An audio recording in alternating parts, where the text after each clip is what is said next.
Perkenalkan, nama saya Dominikus Dwi Katmono Sabto Himawan. Saya adalah guru pendidikan agama Katolik dan budi pekerti di Sekolah Katolik Santa Teresia, Surabaya.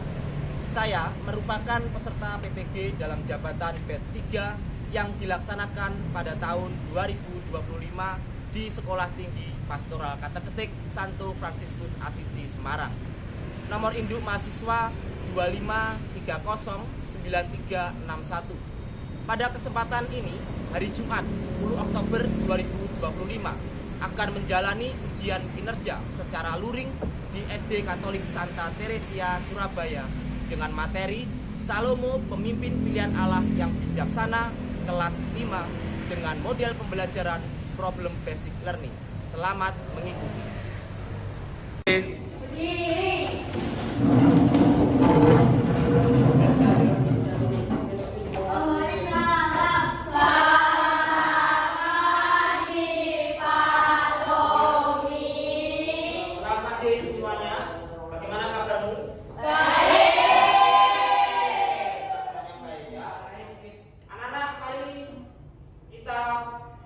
Mengawali pagi hari ini dengan berdoa terlebih dahulu.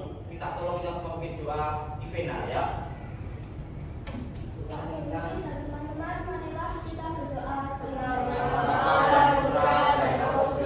Amin. Ya Allah Bapa yang Maha Kasih, kami bersyukur atas waktu dan kesempatan yang Engkau berikan hari ini untuk berkumpul dan belajar.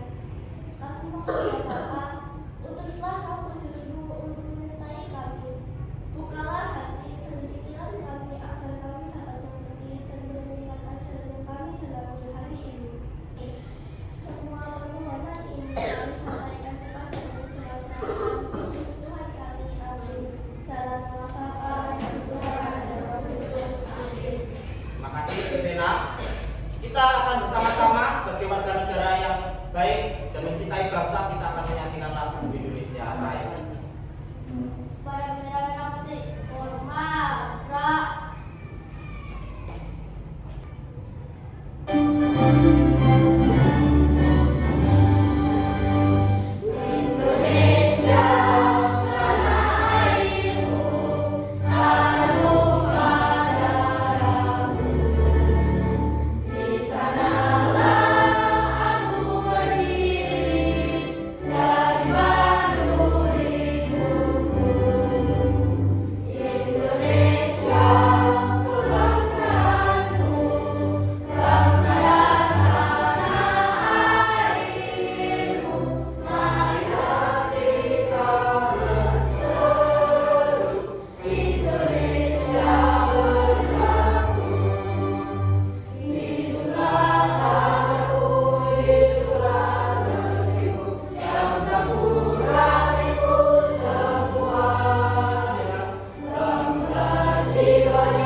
Dilanjutkan visi. Visi SD Katolik Santa Teresia, Surabaya. Unggul dalam prestasi. Terpuji dalam pekerti. Kewawasan lingkungan. Baik. Anak-anak yang dikasih Tuhan, pada hari ini supaya kita enggak ini ya, pegang melepaskan otot kita, kita bergerak dulu ya, kita bernyanyi. Kalian pasti tahu lagunya di hari ini ada cinta. Tahu ya?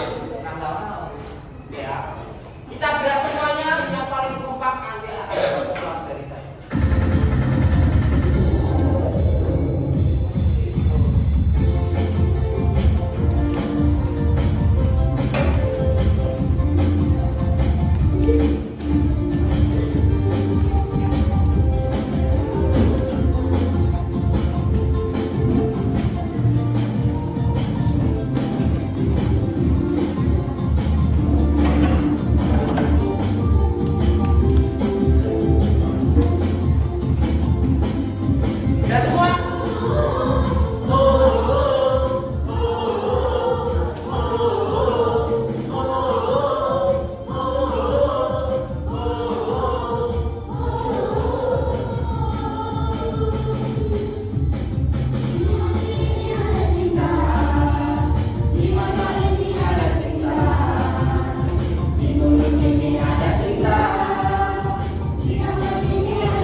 Tina Pika, Marvel, Mary Kimberly, Michael Alexander, Michelle, Veronica. Hari ini kita bertemuan untuk belajar bersama kembali. Tapi sebelumnya, masih ingatkah kalian materi yang pernah kita pelajari sebelumnya, yaitu tentang Raja Daud? Masih ingat?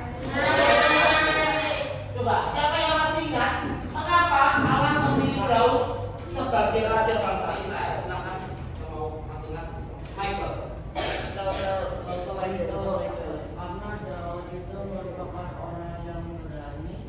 Karena Daud merupakan orang yang berani dan beriman. Ada yang lain yang masih ingat? Kenapa Allah memilih Daud sebagai raja bangsa Israel?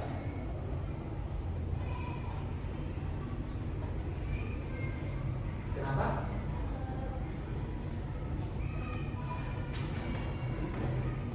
Sudah lupa? Kenapa Allah tidak memilih kakak-kakaknya Daud?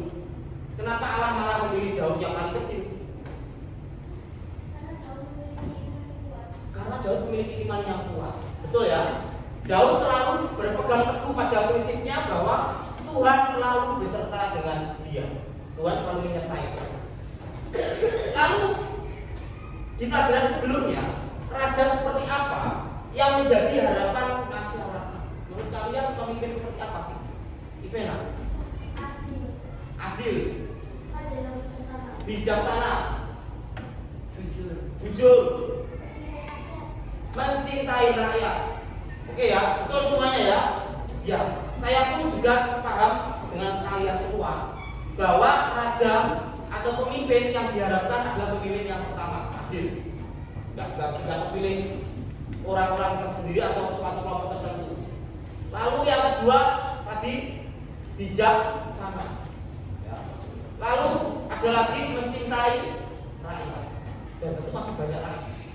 Tapi 3 poin ini sebenarnya adalah yang utama ya. Kalau kalian nanti besok bisa jadi pemimpin, ya kalian harus juga bisa menerapkan keadilan, kejujuran, kebijaksanaan, ya, serta mencintai rakyat. Oke.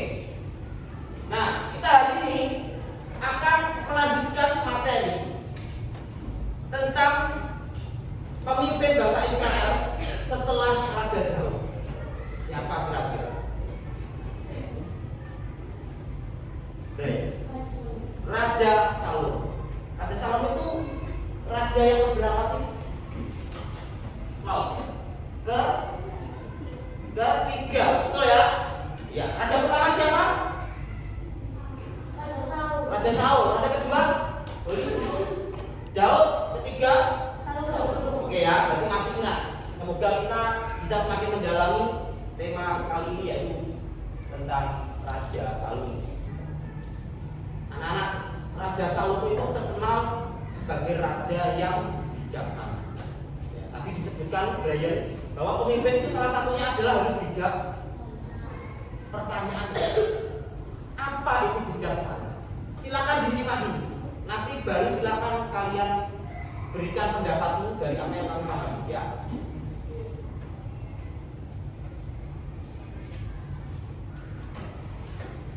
Bangga pasti rasanya bisa menjadi smart people alias orang pintar. Tapi ingat, jangan hanya cukup jadi smart people, tapi jadilah juga wise people. Orang pintar selalu tahu apa yang diucapkannya. Dia bisa mencerna informasi dan meresponnya kembali dengan sangat cepat. Ucapannya lugas dan juga tajam. Orang bijak akan hati-hati dengan ucapannya. Dia akan memikirkan terlebih dahulu apakah ucapannya itu bermanfaat, apakah akan menyinggung perasaan orang lain, apakah itu perlu untuk diucapkan. Karena orang bijak tahu betul bahwa kata-kata lebih tajam daripada pedang. Sekali melukai hati seseorang, akan sulit untuk menyembuhkannya, meskipun lewat kata maaf. Orang pintar punya kemampuan dan kelebihan yang begitu besar, dan dia sadar akan kemampuan itu. Itulah membuat dia percaya diri dan bahkan terlihat sedikit sombong dan angkuh. Orang bijak juga punya kemampuan dan kelebihan yang besar, tapi dia juga sadar bahwa dia tidak sempurna dan memiliki kekurangan. Be smart and be wise. Jadilah bukan hanya orang pintar, tapi juga orang bijak. Oke? Oke. Setelah menonton film video singkat ini, muncul gambaran lah. Bedanya orang pintar dan orang bijaksana. Siapa yang berani memberikan pendapat setelah melihat video ini? Orang bijaksana itu seperti apa sih yang bisa kamu pahami dari video ini? Michael. Orang pintar biasanya bisa menyelesaikan masalah dan orang bijaksana berusaha untuk menyelesaikan masalah sama saja. Oke, orang pintar biasanya akan mampu menyelesaikan sebuah masalah, sedangkan orang bijaksana dia akan mengantisipasi sebelum masalah itu terjadi. Oke, Ivena.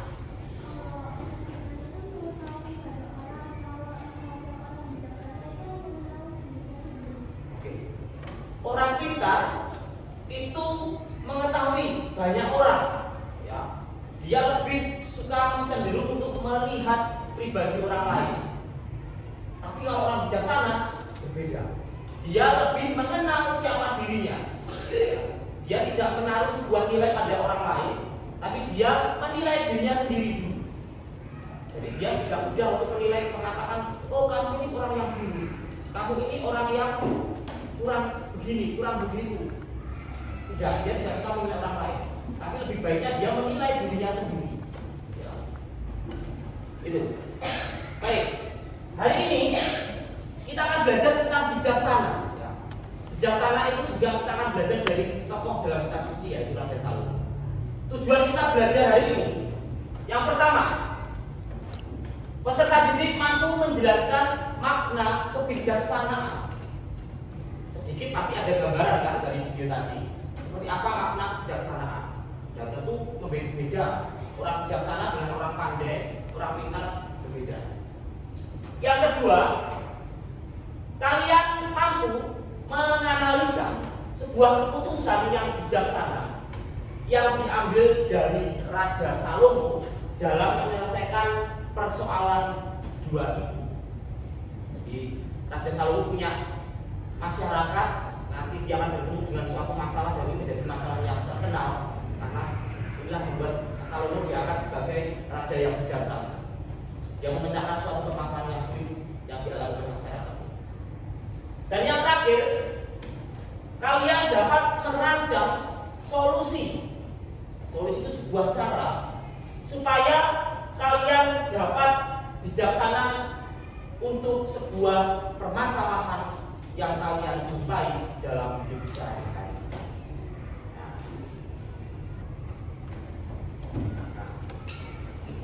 Ada beberapa gambar di depan. Gambar ini mewakili dari beberapa situasi yang kerap terjadi di dunia anak-anak. Ya, namanya bermain, pasti ada yang kita menemukan ya. Ada gambar-gambar yang seperti ini. Ini akan saya berikan kepada kalian LKPD, Lembaga Kerja Peserta Didik. Silahkan di dalam kelompok kalian bisa bekerja sama untuk mendiskusikan kira-kira kasus apa yang terjadi dalam gambar yang ada di dalam LKPD. Ya. Ada 6 gambar, maka silahkan bagaimana kelompok berdiskusi bersama kemudian mengerjakan.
Ya, nomor 2 itu adalah sebuah cara solusi.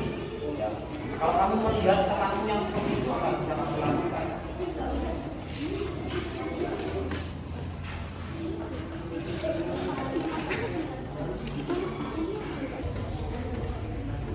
Baik. Sekarang kita akan belajar dari kelompok satu dengan dari kelompok yang lain juga. Ya. Kita akan mendengarkan bersama bagaimana setiap kelompok akan memaparkan hasil dari diskusinya. Nah, silakan kelompok mana yang siap untuk mempresentasikan terlebih dahulu? Kelompok 1 atau kelompok 2? Kelompok 2 dulu ya. Kelompoknya Ivena. Oke, kelompoknya Ivena silakan masuk ke depan bawa lembarannya.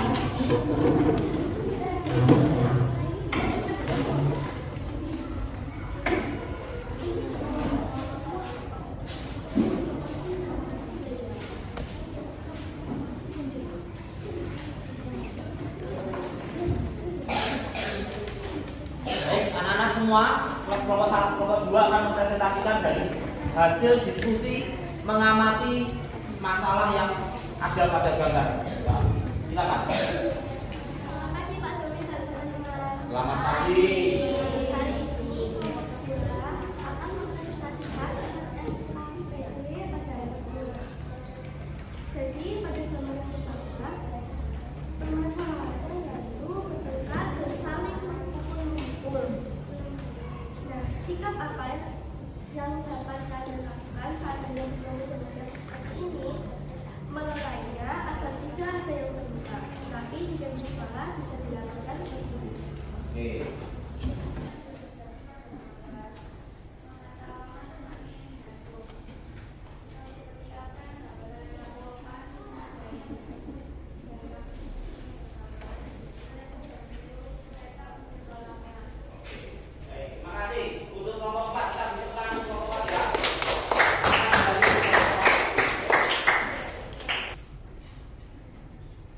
Memahami sikap bijaksana, ya. Sikap bijaksana adalah sikap berpikir terlebih dahulu sebelum dia bertindak dan berusaha membuat keputusan. Orang bijaksana itu tidak langsung terburu-buru, tapi dia memikirkannya dengan matang sebelum dia mengeksekusi apa yang harus dia lakukan. Itu sebagai orang bijaksana. Lalu tidak cukup hanya bijaksana, kita akan melihat dari kitab suci ya. Silakan kalian simak kisahnya Raja Salomo berikut ini.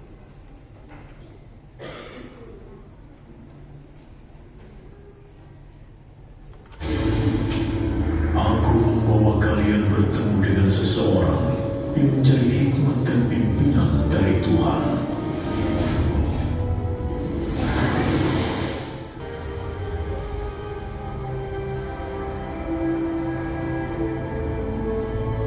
Salomo, mintalah apa saja yang kau inginkan, aku akan mengabulkannya. Ayahku, Daud, hamba-Mu, adalah orang jujur dan melakukan perintah-perintah-Mu. Kau mengangkat hamba-Mu ini sebagai penggantinya. Sekalipun usiaku ini masih sangat muda dan juga tidak berpengalaman, berikanlah aku kebijaksanaan. Saya akan bagikan kepada kalian. Silakan didiskusikan dalam kelompok berkenaan dengan ide tadi. Ya.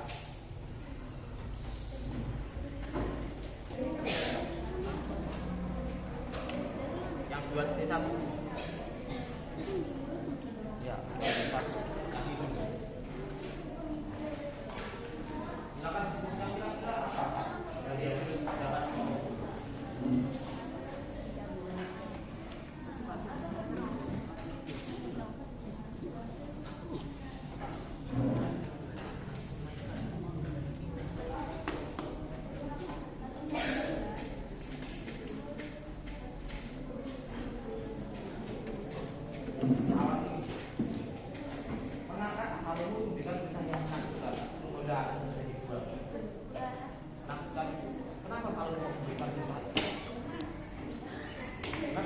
perintah. Lalu kami minta untuk menjelaskan kenapa perintah ini bisa bersama dengan teman satu kelompok ya, untuk menemukan jawaban yang terbaik dan paling tepat.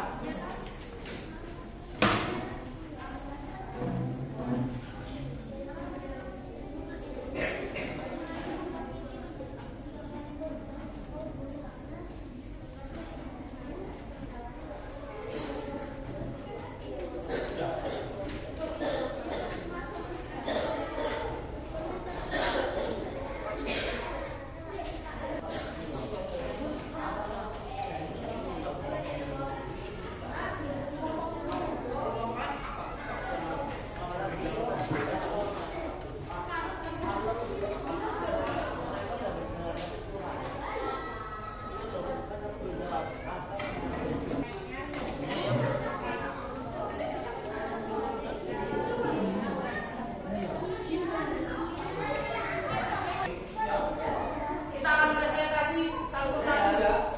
Kita mendengarkan jawabannya dari satu saja. Dari tempat bukunya.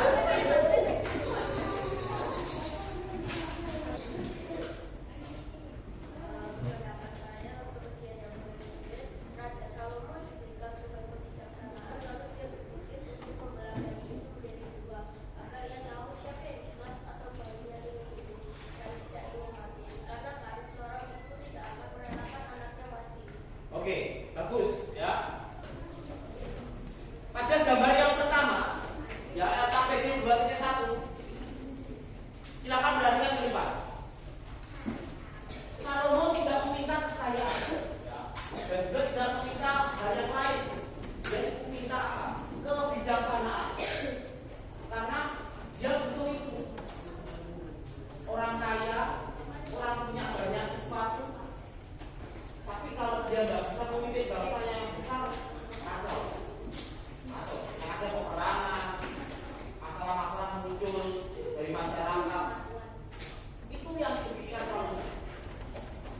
Maka saya nggak butuh kekayaan, dia nggak butuh prajurit yang banyak, dia nggak butuh kekuasaan yang banyak.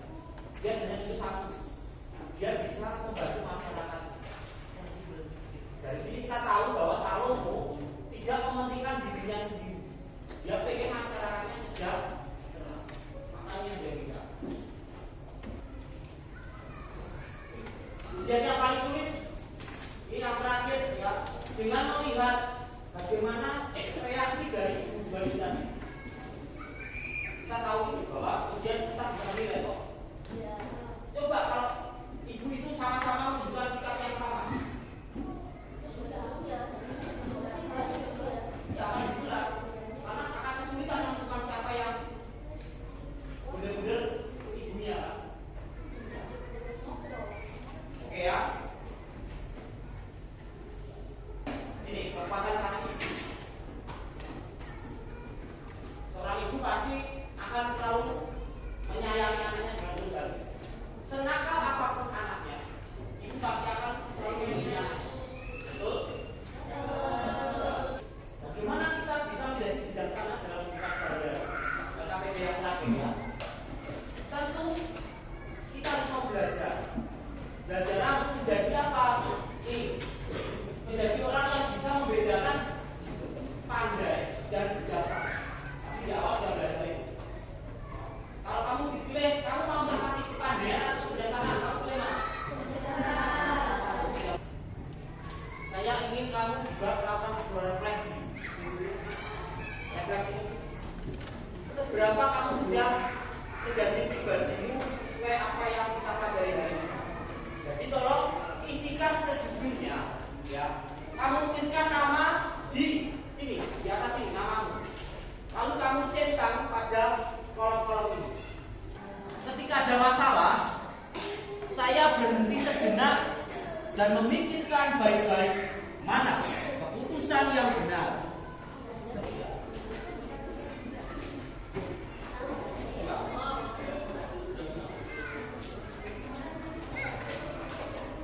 Jangan lupa dikasih nama dulu ya. Yang sudah, silakan dikumpulkan ke kelompoknya saja, ke ketuanya dan ketuanya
kami bersyukur atas waktu belajar memuliakan kepada Bapa dan Putra dan Roh Kudus seperti pada permulaan, sekarang, selalu dan sepanjang selama-lamanya. Amin. Tanda Teresia, doakanlah kami. Amin. Terima Bapa dan Putra dan Roh Kudus. Terima kasih. Sampai ketemu pada